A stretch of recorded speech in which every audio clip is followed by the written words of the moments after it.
سلام، اینجا قرار نکات مهمشم بگم. بچه هیچ وقت نباید در رو بکنید. اگه در رو بکنید کار نمیکنه.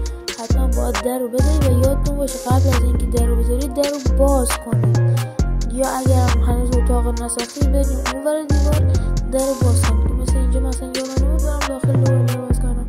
ولی خب این کار رو الان کردم. حتما باید در باز باشه و هیچ وقت در رو نکنید. اگه در رو بکنید تابلو کنده میشه. همیشه در باز شما نکنید. چی کاش دارید؟ خیلی ممنون. And there's my brother, he's doing the same. Till it's cool, just cool, into the mouth. Nice. There's my mum, she's doing the same.